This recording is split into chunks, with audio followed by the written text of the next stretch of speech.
Oh shit, yeah. It is time to show you how to make sourdough, baby. Let's get it. First off, this recipe takes time.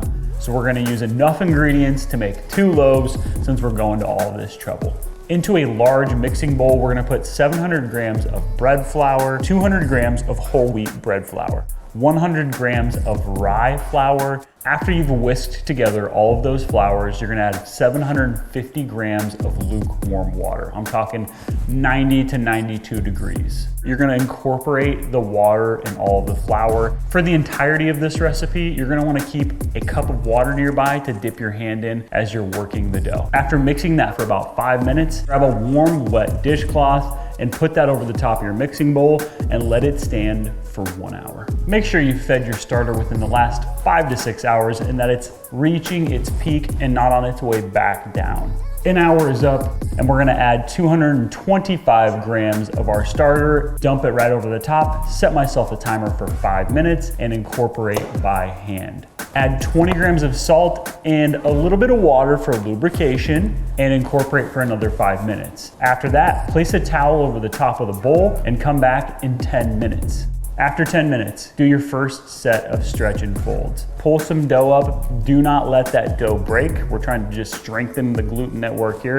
Rotate your bowl 90 degrees, another stretch, another fold. You'll do that 4 times until you've hit every side of the dough. Then I like to just take the corners, pinch them in, and work the dough into a nice ball, cover it, let it sit for an hour. After you complete your first set of stretch and folds, take a small ball of dough, put it into a container where you can see how much it has risen.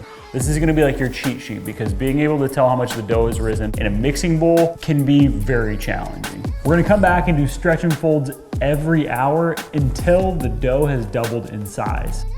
Once the dough is doubled, flour the top of the dough in your mixing bowl and generously flour your countertop.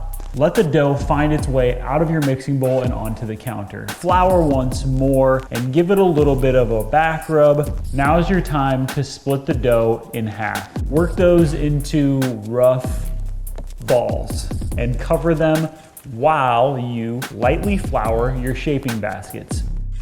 Uncover the dough and we're gonna begin shaping. Take the dough ball, flip it over, stretch it out. We're gonna take the bottom, stretch it towards you, and put it just under the top of the dough. Take the left side, stretch it left, and place it just under the right side. With the right side of the dough, we're gonna stretch it right and put it just under the left side. With the top, we're gonna roll it back like a ho-ho. If done correctly, you should see what resembles a little butthole. Take your dough cutter, slide it under the dough, and put the dough into the shaping basket, seam side up. Cover this and leave it on your counter for 1 more hour. After an hour, place these puppies in the fridge overnight. The next day, preheat your oven to 500 degrees and put your Dutch oven inside of it. Let that preheat for 1 hour. Once your oven's preheated, take your dough from the fridge and flip it out onto a piece of parchment paper which has previously been floured. Take a razor blade or some scissors and lightly score your dough. Carefully pull your Dutch oven out of your oven. Place your parchment and your dough into your Dutch oven, cover it, and place it in the oven at 500 degrees for 20 minutes. After 20 minutes, take the lid off of your Dutch oven, set the temperature to 450, and let it bake for an additional 20 to 30 minutes. Once the crust is done to your liking, pull it out of the oven and place your loaf onto a cooling rack. Now you should let your loaf sit on a cooling rack for 2 hours before cutting into it, but good luck doing that. And that's it, folks, sourdough. If you've reached out to me within the last couple weeks, commented, liked any of these videos, DM'd and said, hey dude, love what you're doing, thank you so much, means the world. And until next time, folks, don't let your Monday ruin your Sunday. Cheers.